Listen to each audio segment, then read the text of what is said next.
afternoon. Today is March 14th, and hopefully not too many of you were stopped by the numerous trainings that we could hear going by, but so we're getting a little bit of a late start, but we'll make up some time. Today is, there's three things I found on Encyclopedia Internet for today. Today is National Potato Chip Day. It is the date from 1942 when penicillin was administered to the first patient that saved that patient's life. Of course, there are some other, claims to fame of using penicillin, but that's the one that seems to have the most traction. And it's Pie Day, as you can see, pie with an E and without an E. My favorite pie is with an E. And while you're enjoying some fellowship today, maybe you could chat about what your favorite slice of pie is. And when we come back, we'll see if anybody can guess my favorite pie, which I have on my birthday every year. And since my dad passed away, I make it for myself. And it's very good. So let's get started with the Pledge of Allegiance.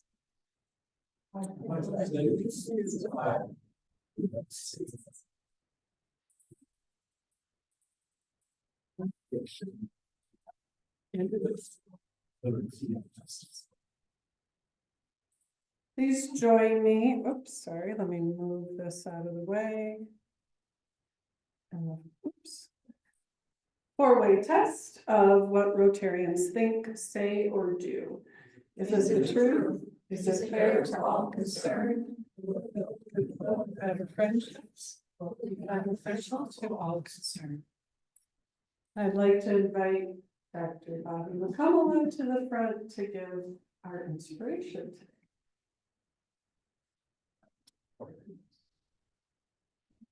Please have a seat, everybody. Thank you.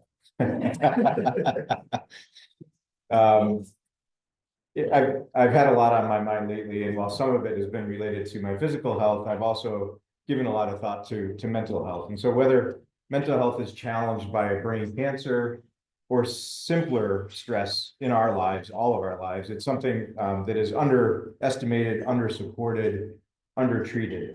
I did a presentation a couple days ago in Judge Chris Christensen's courtroom, talking to defendants with mental health issues, with substance use disorder issues, and being with them physically, as opposed to theoretically creating policies to help them, was a wonderful experience for me.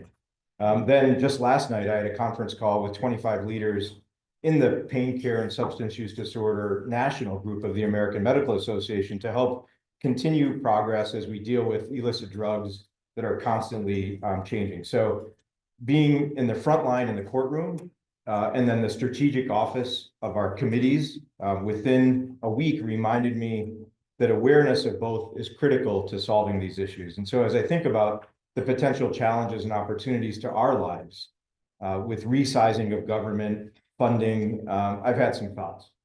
And so the NIH funding is something that I've been reading about. So the NIH, National Institute of Health, is something that gets funded by private people, by the government to varying degrees. The indirect payment of 15% is what kind of comes from a private individual. So if a billionaire privately wanted to donate to supplement NIH, they'd give 15% maximum. The government funds up to 60% of that indirect payment. And so while efficiency of spending is critical, the strategy office of this, there's also an importance of frontline consideration. So in this case, with the NIH, I would say I'm on the front line, right? And the reason I say that is that because of this brain cancer thing I'm dealing with, there's a medication available to treat it that was discovered or created by a guy at Duke University that I found, and I contacted him and expressed my thanks, and he and I had a conversation, and it was right when NIH funding was being challenged.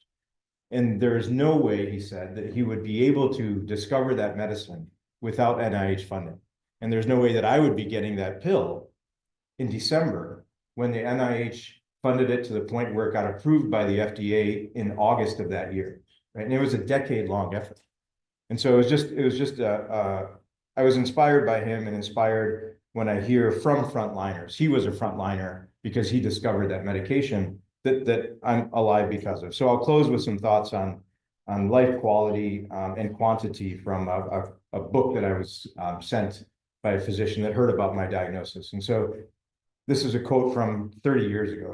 It's a guy that had a similar issue. I'm grateful to just be alive. I'm very glad to have been permitted to learn to live with rather than simply die from my cancer. Mostly I'm glad to measure my life, not in terms of what it once was or how I might have wished it to be, but in terms of how wonderful it is now. I'm glad to recognize each day as a splendid, unforgettable miracle, a wonderful gift for me to savor and enjoy as fully as I can. And when my days are no longer nourishing and good, I hope that I can simply let go and allow myself to rest in peace. So, thank you.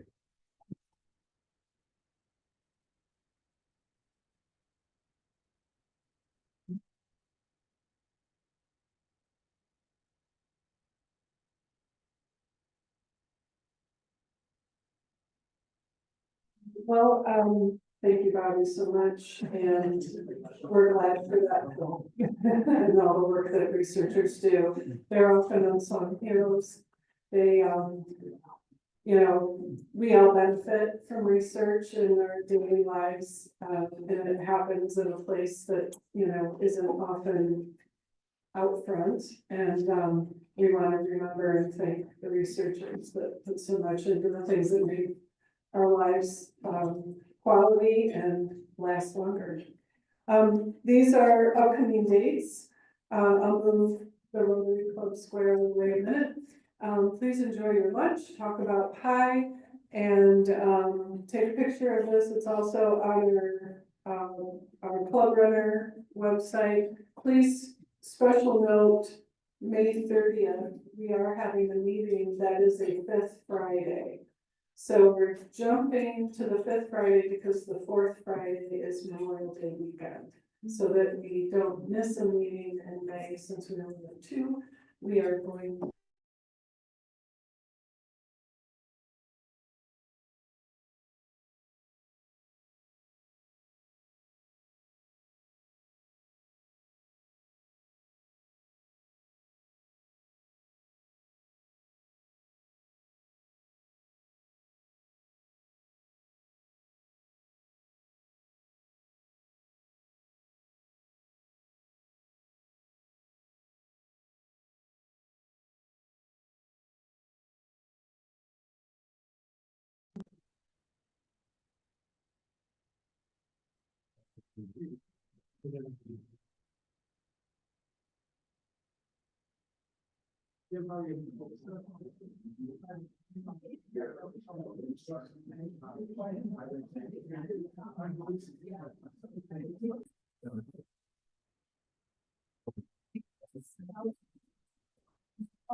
go ahead and get started. We're gonna begin by welcoming guests, and I'd like to invite Kelly to the front, who registered everyone today, and when she reads your name, if you would kindly stand so we can recognize you and welcome you to Rotary. Good afternoon, everyone. My name is Talia Abdullah, and I am a new member to Rotary. Our guest today, Dylan Murray, who's a guest of Dawn.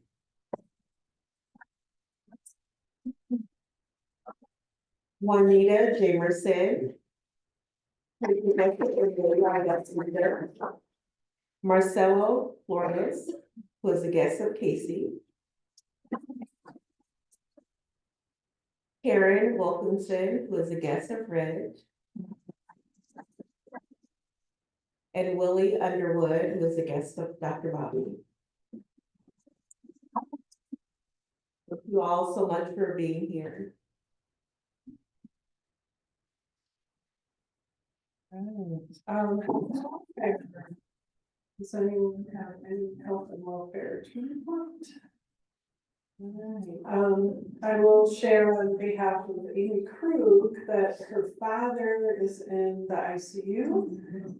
He has, might not say this right, Guillain-Barré syndrome.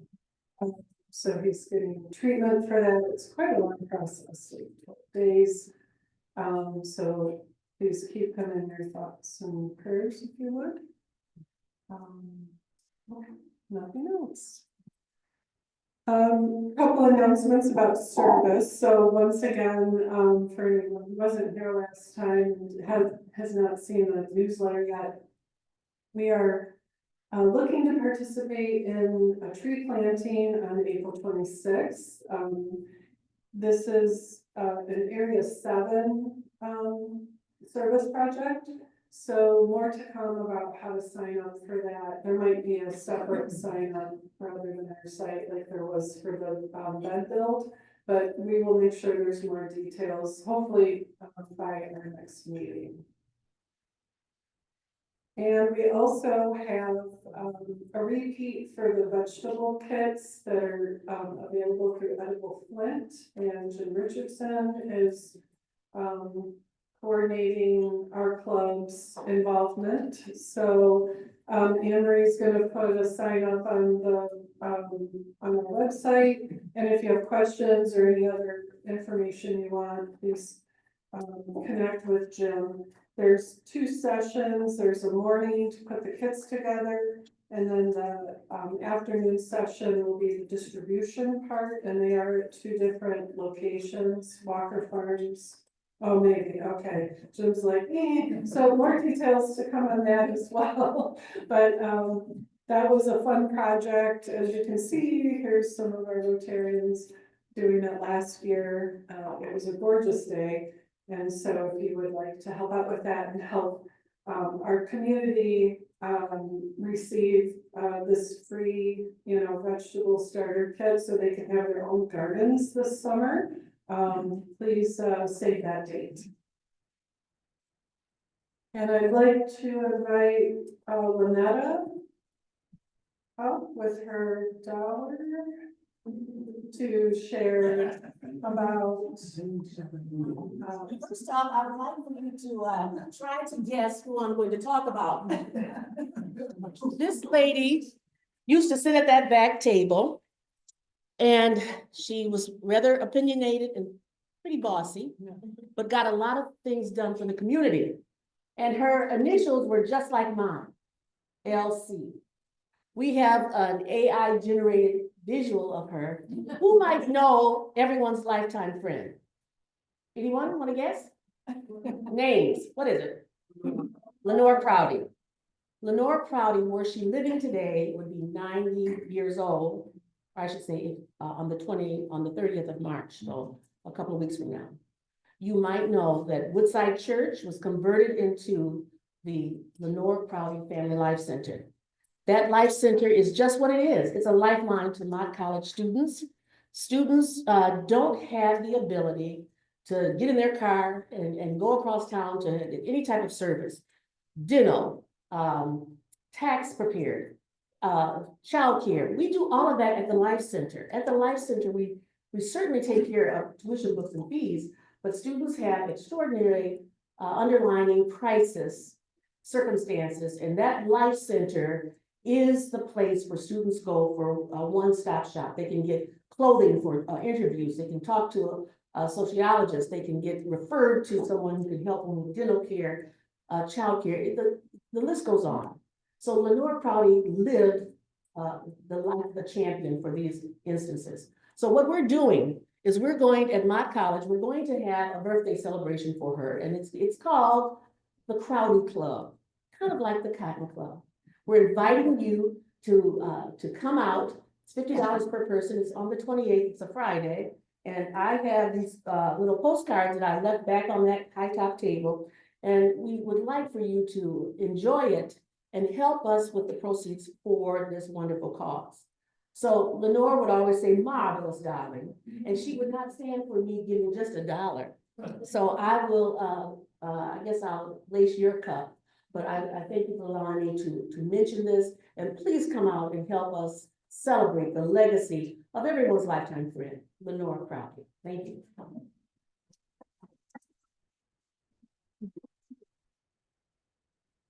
Thank you, Lenore.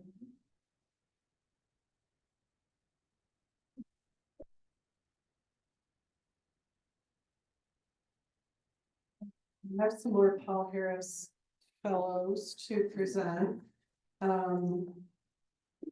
today, and I would like to invite Lynn Hurriant, Bill Beck, and Jerry Noodle to come up front, and I need 1 or 2 Rotarians to help with the pins. I have a couple of volunteers. If I'd have known, I would have got dressed up. So we're doing, Thought you were. just taking. Started by 10 minutes in the first. Bills and Jerry's. Okay. Yep. So, Bill is receiving his Paul Harris +4. Jerry is receiving Paul Harris +1. Lynn is receiving Paul Harris +2. And on behalf of Gary is receiving Paul Harris +3. So the Paul Harris Fellowship is named for Paul Harris, who founded Rotary with 3 business associates in Chicago in 1905. The fellowship was established in his honor in 1957 to express appreciation for a contribution of $1,000 to the humanitarian and educational programs of the Rotary Foundation. Those programs include an array of projects that save and invigorate the lives of people around the world and enhance international friendship and understanding. Since its inception, over 2 million Paul Harris Fellows have been presented. Foundation programs provide educational opportunities with food, water, health care, immunizations, and shelter for millions of people. These activities are funded, implemented, and managed by Rotarians and Rotary clubs around the globe.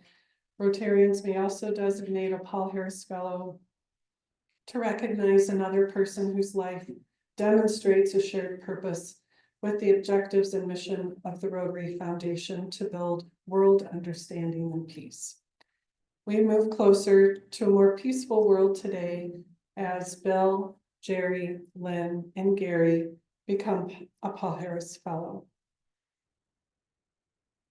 Your contribution to the Rotary Foundation of Rotary International is easing suffering and improving the living conditions and providing educational opportunities for young people somewhere in the world.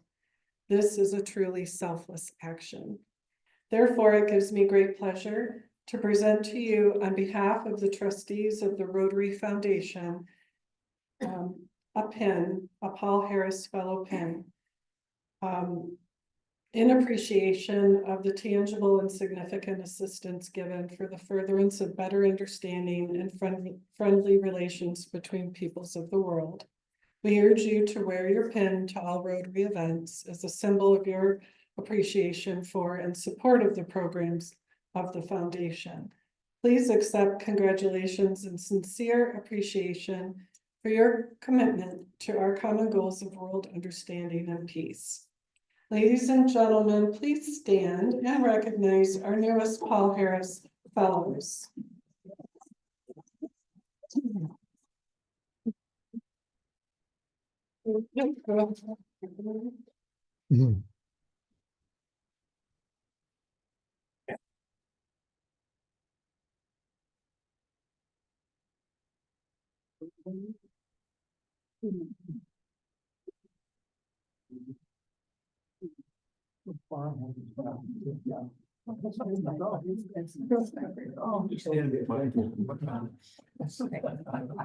Thank you. All right, congratulations. Thank you so much.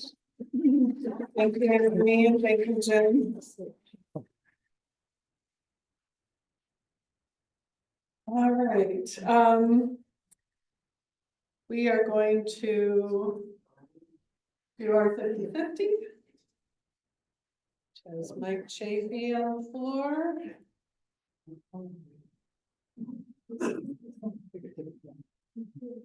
Third place.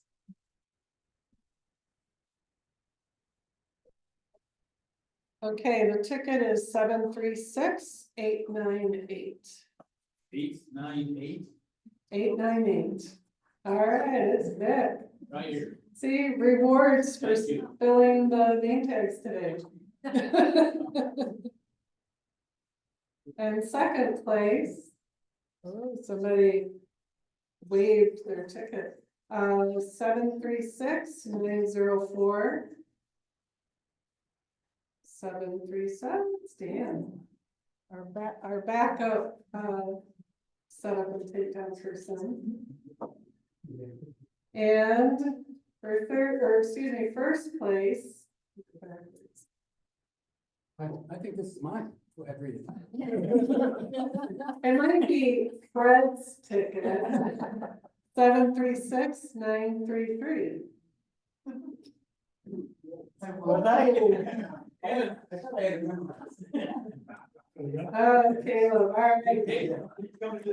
Caleb, Fred in training.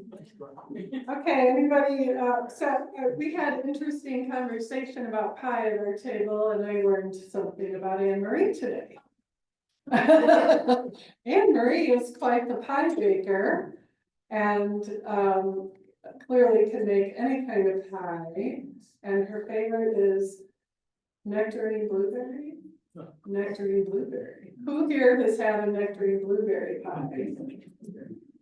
No one. So I think Anne Marie needs to have a pie party, and we're gonna go check out her pie skills. So it's always nice to have some conversation there. Does anybody have any idea what kind of pie is my favorite pie? Apple. That's a second favorite. Okay, I'll give you a hint. It's not a fruit pie. Mince meat. Mince meat. Sweet potato. Okay, I'll let you off the hook. It's French silk pie. French silk pie. It's chocolate pie. And my dad would make it every year. He has a great recipe. And it's not baked, and it has eggs in it. So it always caused a stir in our family because, you know, you have to be willing to eat something that has raw eggs in it. And everyone would pressure me to change my birthday pie, and I held tight. I said, out of 365 days, one day, I get it, and I want my pie. Well, the family has this incredible likeness for lemon meringue pie. So every other celebration, Mother's Day, my mom's birthday, my aunt's birthday, it goes on and on. It was lemon meringue pie, which I'm okay with lemon, not my favorite. So I want my pie on my birthday, just one time, not lemon meringue pie. So the year that we had that epic snowstorm, it was on my birthday, so it was a couple days later, we were celebrating. My dad, you know, he made my pie, and we've got everyone there, and my sister brought her boyfriend, and we all take a bite of the pie, and I knew something was wrong right away. And I'm looking at it, I don't want to complain because, you know, I make a big deal out of this pie every year.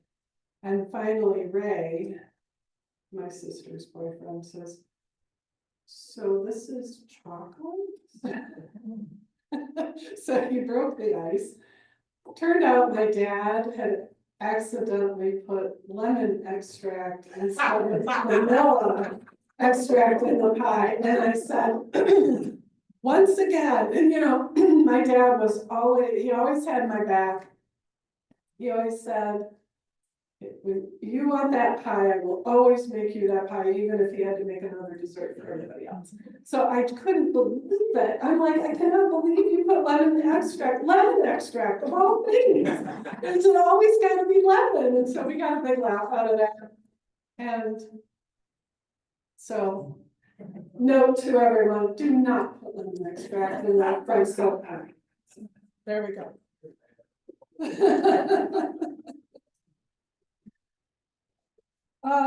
So we are on to our speaker. I'm gonna invite Anne Marie up, who will give her introduction. Good afternoon, Rotarians and guests. Well, if anyone here had the pleasure of being part of our volunteer opportunities at the Flint Farmers Market, you've met Juanita Jamerson, who's Emily's guest. But that was part of Keep Genesee County Beautiful program that we participated in, and we really wanted to share with Rotarians all the wonderful things that Keep Genesee County Beautiful does. But also today, Emily is going to be talking about the hope of a ongoing service opportunity for Rotarians. So Emily is joining us. Please come on up. She has been with the Genesee County Park since 2022. She's currently the director of Keep Genesee County Beautiful. She graduated from Central Michigan University with a degree in Recreation, Parks, and Leisure Service Administration and is a certified playground safety inspector. I didn't know that was a thing. Emily is originally from Southfield, Michigan, moved to this area in 2016. She lives in the College and Cultural Center neighborhood, and she is a proud ambassador, Flint and Genesee Tourism Ambassador. Emily, would you please join me in giving her a warm Rotary welcome?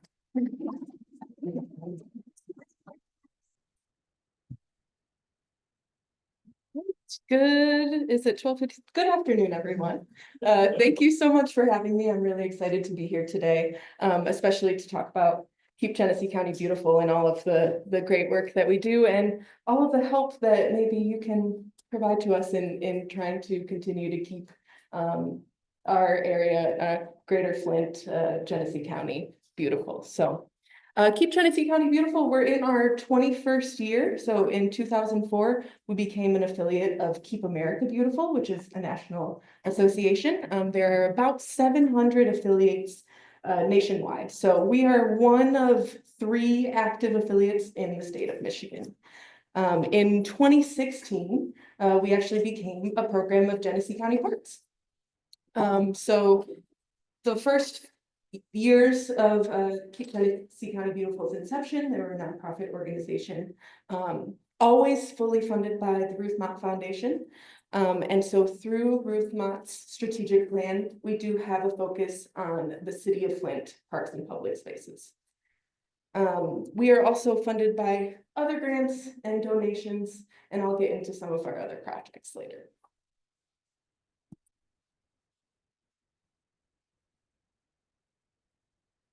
All right, so we work to encourage, educate, and engage residents in creating beautiful, clean, and sustainable neighborhoods. Our goal is to improve communities, their environment, residents' quality of life, and we do this by offering in-kind program support services to citizens who selflessly cultivate change in their own neighborhoods.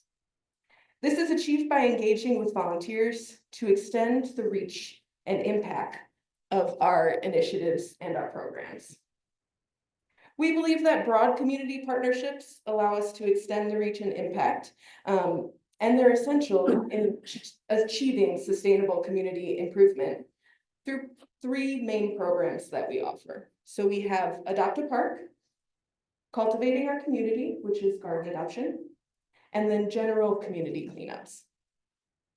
So our volunteer network is consisted of all of these programs. And together through our reporting last year, we found that our volunteers dedicated 17,900 hours across 1,110 separate beautification events. So we calculate that for an individual, the hours that they spent at those specific beautification events, add that all together, and that is a very impressive number if you ask me. So last year, again, we collected 51,400 pounds of trash from 2,056 trash bags, 89,760 pounds of yard waste from 2,244 yard waste bags. And that's just what we've calculated. We also, tires, anything that's dumped, the piles of brush, we don't necessarily count that with the yard waste bag calculation, but tons of things that we've done are provided the resources to our volunteers to encourage the collection and the beautification in these spaces.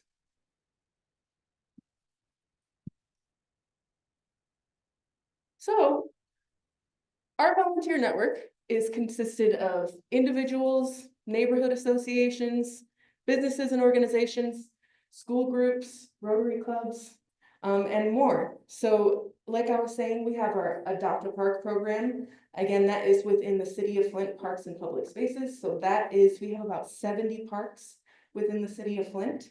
And so we provide information, resources, and support to help the volunteers that are in these spaces. And we help them develop the organizational skills, knowledge, and partnerships necessary to adopt and reclaim these parks in the City of Flint. It was about 15 years ago now that the City of Flint dismantled their Parks and Rec department. So they have one staff member in their planning department that oversees the park system. And so Genesee County Parks in general also has a separate agreement with the City of Flint for our maintenance team to mow the parks, pick up the trash, and provide light maintenance in these spaces. So that is a partnership with the City of Flint that is funded by the C.S. Mott Foundation, along with the City of Flint's millage dollars for parks that goes then to the county in order to be able to provide this service. But light maintenance does not cover everything. So again, we are supplementing with our volunteers that are adopting these spaces. And it gets into the recreation side of things as well. So we don't want to forget that once these parks are looking clean and beautiful, we want to be able to invite people into these spaces as well. So we work with volunteers to put together some programs and recreation activities in those spots. We also have Cultivating Our Community. So again, that is our garden adoption program. And so we work with the volunteers and provide the community residents with materials, information, and assistance in fostering beauty by planting and maintaining gardens in gateways, street medians, traffic triangles, barrels along the Kersey Overpass. We have some on MLK, leased land bank properties, which is a unique one as well, and over at the farmers market. So as you're mentioning, your group is able to help us with gardening over at the farmers market, which is much appreciated.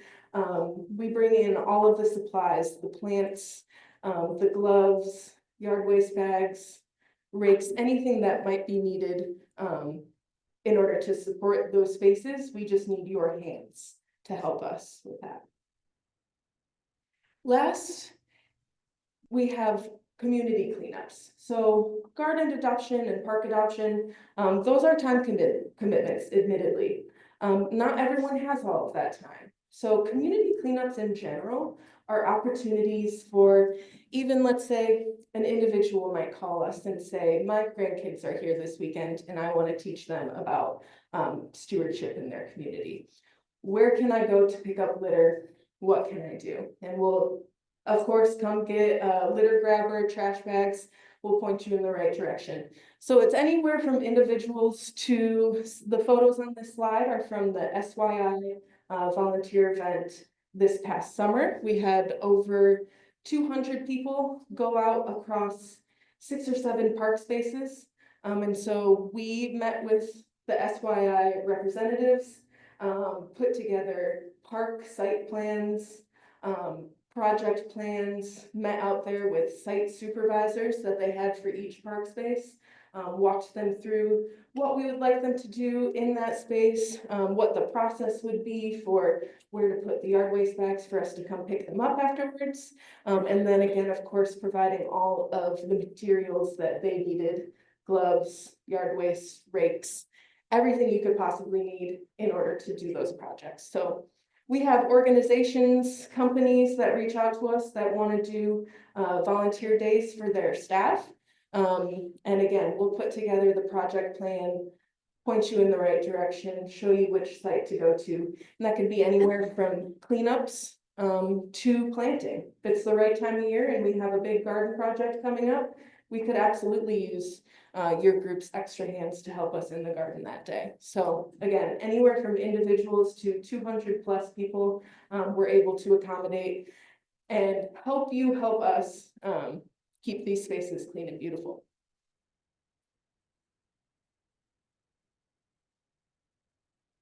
All right, a couple of other things that we do, like I was saying, the light maintenance that we're able to provide in these park spaces just isn't quite enough. And so we go out and find grants and other funding to be able to do capital improvement projects and other programming initiatives. So I have a couple of examples on the screen. In the top left corner, you see there, that was with the King Avenue Plus group. So through Keep America Beautiful, our national affiliate, we were able to get an MLK corridor grant. And so over the last few years, we've been able to help them in the MLK Peace Garden, as well as improving the business corridor in their planting flower barrels. And then you see here, this is a mural that's on MLK. It's right across from the neighborhood engagement hub. And that was an artist named Kevin Burdick. And so through that grant, we were able to have that done and then maintained throughout the years. To the right of that over there, you can see a playground. Since it became, KGCB became a part of Genesee County Parks, it was a goal for the organization to replace all of the old playground equipment in the city of Flint parks. And we have officially done so. So it's about 40 parks since 2016, 2018, when they really started on that initiative. Interesting story. We had finished most of them within the first couple of years of this initiative. And then a couple years ago, we found out about a playground that we frankly did not know about. So Riverside West Park is up on the northeast side of Flint. And just through the years and, you know, after the city of Flint dismantled their parks department and we came through and started helping to take care of it, there was this piece of land that jutted out into River Park Apartments, which is a housing commission. So there's a piece of land up there that had an old playground. And a few years ago, they reached out and they're like, there's this city of Flint playground that, again, we had not heard of. And immediately we went through and were able to get a grant from the Community Foundation. And that playground, I think the only thing we still need is the safety surfacing, the engineered wood fiber wood chips. So that's our final step in officially saying that we have completed the transition and replacing all of the old playground equipment on the city of Flint Park properties. So down in the right corner there is an image of that particular basketball court is at Durant Park. That was through a grant that we had with the Flint Now Foundation and the Pistons, and they were able to come through and resurface 3 of our basketball courts, Durant Park, Windiet Park, and Riverside West. And Durant Park and Windy both received murals painted on their courts as well. So along with those murals, we had big ribbon cutting celebrations where they had the Pistons, Hooper, I think is what they call them, come up and just a big community day, and basketball lessons with the kids, and those were very exciting events. And then down here in the bottom left corner, I mentioned how we have been working on programming and positively activating these spaces with activities. We received a grant from the Greater Flint Health Coalition through REACH, which is Racial and Ethnic Approaches to Community Health. And through that, our initiative has been to increase our programming capacity. So we were able to hire a new staff member called our Activation and Engagement Coordinator. And so first and foremost, we want to recognize that our volunteers are the ones spending the most time in these spaces and have the ideas and know what they want to see and know what their neighbors want to see and want to participate in those spaces. So we not only provide technical assistance to those volunteers, along with funding opportunities, marketing opportunities, all of the above to be able to put on their own programs. But we also have the ability to start partnering with more of our local organizations to do our own programming as well. So if you or someone you know has programming resources at your fingertips, we would love for you to consider using a City of Flint park as your venue. I'd love to work with you. We've done everything from this particular image is from a STEM series that Sloan put on for us.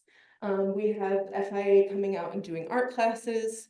We have the Conservation District doing invasive species workshops and hikes, all of the above. So anything from yoga, book discussions, where people can come and gather. It doesn't necessarily have to be exercise based. It can be anything. We would love to see you in our park spaces.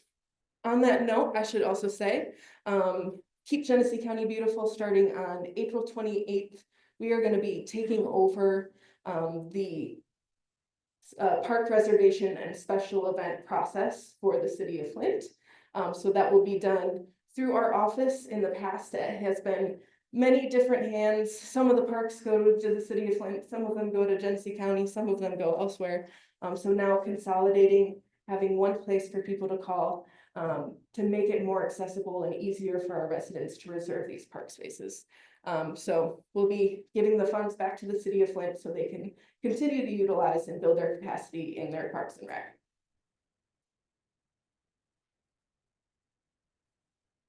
All right, so you may have seen this flyer, especially if you know people at the Flint River Watershed Coalition or Tom Esper. We have joined, or we started a collaborative. So it's Keep Genesee County Beautiful, the Flint River Watershed Coalition, Genesee Conservation District, and staff from the city of Flint are now a part of an environmental organization collaborative for City of Flint spaces. So this has been one of the first initiatives that we've started off, called Only Rain Down the Drain. It's all about storm drains and things that you might not know. When Tom gives this presentation, he always has a slide that says stuff that you can put down the storm drain, and then it's a blank slide. But I figured I would show you our flyer. So storm drains take water directly to local creeks and river. Water that goes into the storm drain is not filtered. So if trash or chemicals go in the drain, they travel into our natural waterways. So obviously there are, food waste, oil, pet waste, paint, litter, absolutely do not belong in those storm drains. It can be difficult with grass clippings and leaves. So those can sometimes naturally fall into those storm drain areas. And so another initiative that we have is called Scrape the Grate. So if you have a drain in your neighborhood in front of your house down the street, and you might notice that there's grass clippings or leaves that have kind of taken over, and then them being there catches the dirt or other debris that are flowing naturally in that direction, that can cause major clogging and your streets start to flood. So if you take a flat shovel or anything really and go out and just scrape the grate, you can clear that waterway, and you'll be surprised at how effective those drains can actually be when they're cleared out.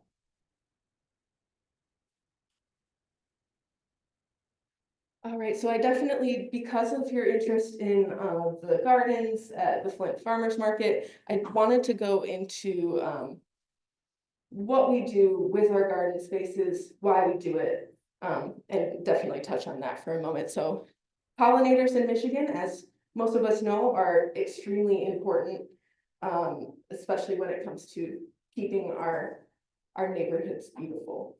So when we were putting together this information, Juanita was helping out, because again, I'm a Parks and Rec person. So the plants, and that's why I brought Juanita with me today. She is the expert over here. So she asked me to guess, and I should have covered it out on the slide here. She asked me to guess how many species of bees we have in the state of Michigan. And thinking that I was already guessing very high, said 75. Which is not even close. We have over 460 species of bees and over 150 species of butterflies. And that is not it for our pollinators, because we also have ants, beetles, flies, birds, moths, hummingbirds, all of the above. And they are doing their part by pollinating and traveling around. So we have to make sure that we are also doing our part in making sure that they're able to do so. So for Keep Genesee County Beautiful as an organization, we do our best to provide the habitats for the pollinators and food sources within the city of Flint in the gardens that we work on. So we have monarch way stations, rain gardens, and naturalized areas throughout the city. And we have been doing more naturalization in our park system.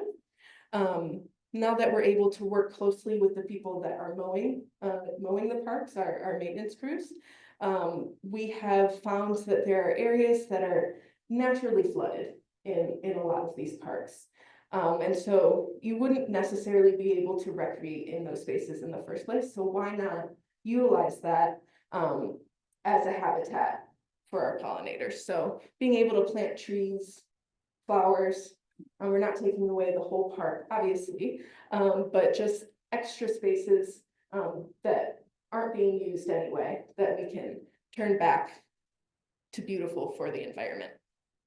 We plant natives and native adjacent plants, and we provide education to our communities on ways everyone can do their part.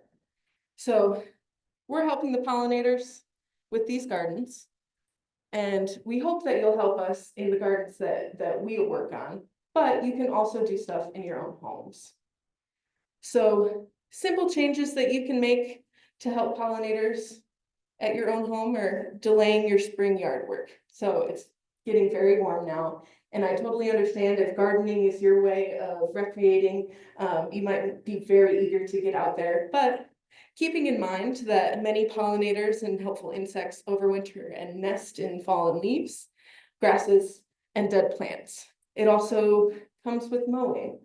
So I know this is an interesting topic. There are often people that do the no-mow May, and you can see in it, their grass goes wild. Understanding that there are ordinances and other things in place that would make you not want to do so, maybe considering other alternatives. Like for instance, I mow my front yard, but I do not mow my backyard until I absolutely need to.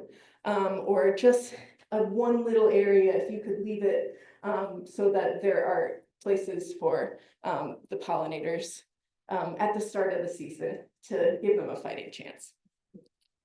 So planting Michigan natives is also very important. So consider planting native plants and allowing your space to be a food source and a rest stop. And lastly, using pesticides carefully. So when some pesticides are used, people unknowingly kill off the beneficial insects in those spaces. So long as you're following the label instructions and only using it when absolutely necessary. So again, Keep Genesee County Beautiful. We're really doing our best to engage, encourage, educate the community in the ongoing cleanup and beautification of Genesee County. We would love your help and continued support. And again, very, very thankful to be here today. And if you have any questions, like I said, I'm not the flower or plant expert, but Juanita Jamerson is here with me today to answer those plant questions, or I can speak in general about our program. I have cards available There's also flyers on your table. There's more at that back high top table if you needed extras. And then there are some stickers on the tables and that back table as well. So, thank you.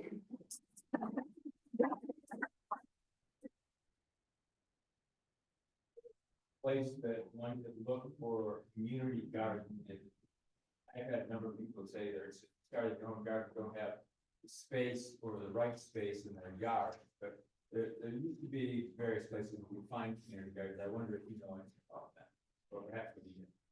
Yeah, so it depends on the area that you're looking at. Many cities have a website or, I'm not sure where you're coming from, Flint area, but many places will have your community gardens listed and they're always asking for support and help. In the city of Flint, we do have several food and, ornamental gardens. If you're looking for those resources, you can always contact us from the city of Flint areas.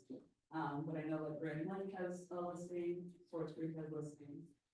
Yeah, so we have 40+ gardens that we work on. Again, that is everywhere from traffic medians, in parks, all of the above, barrels, farmers market. And we always need help with our gardens. So I'll admit it takes a lot of work to be able to garden, as some of you may know, in your own houses. And so making sure that we have people that are able to come out and help us in those public spaces with the watering and weeding. Always looking for help, even if it's one-off opportunity, you want to do something on one Saturday, or if you're willing to dedicate more time throughout the whole season.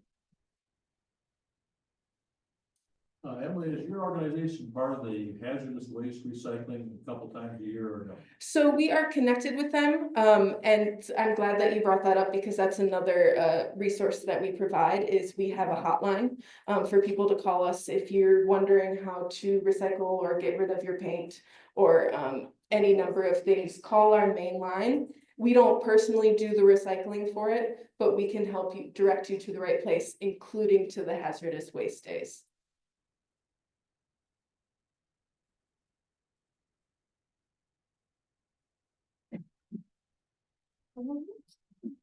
Well, thank you very much.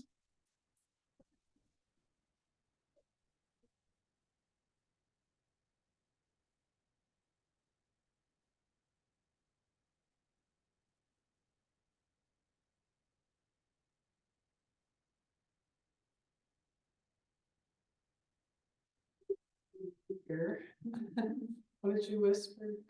States up by 3 unfortunately. States up by 3 as of 4 minutes ago. 2 minutes to go. Alert, alert. All right, well, I think we experienced, grates that could have used scraping last summer when we were doing the stenciling. Yeah, definitely, there was garbage mixed in with the leaves and things, so that was a little, concerning to see, in the neighborhoods, but, it's always a great reminder for people to know that all you have to do is go out there with a shovel, scrape it off, throw it into your, the bags, and they take them somewhere, so just not down the drain. And, beautifying the parks.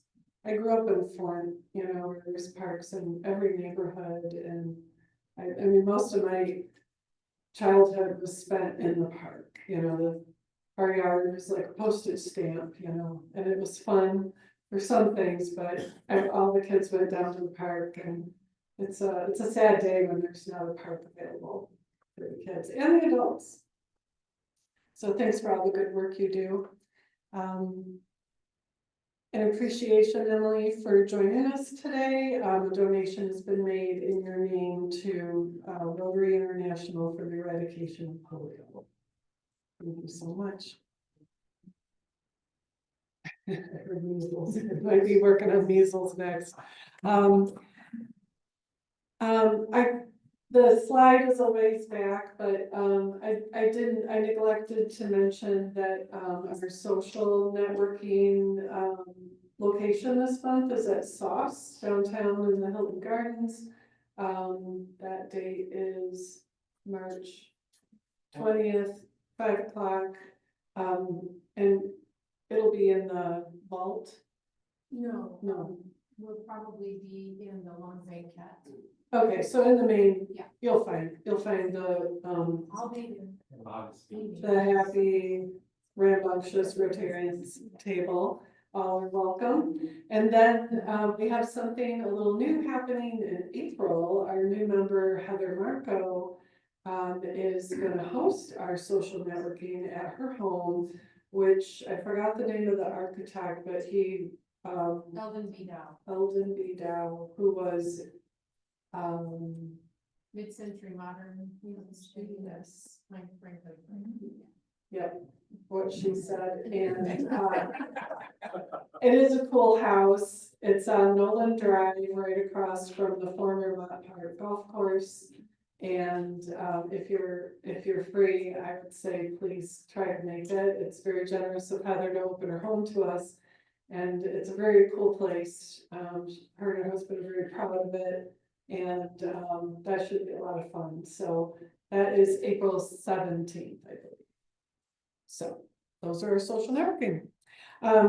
So for today, I just want to thank, Vic George for setup and takedown, Mike Chafee, for registering, Rotarians as you came in, and for, bringing the spirit of Fred, to Rotary today, and Terry Mormon, of course.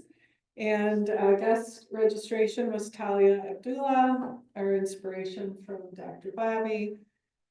Speaker introduction, Anne Marie, and Don is taking the notes, 50-50, also done by Mike Chafee. So thank you all for your service. And let us change the world by embracing the magic of Rotary. Have a wonderful weekend, and we are adjourned.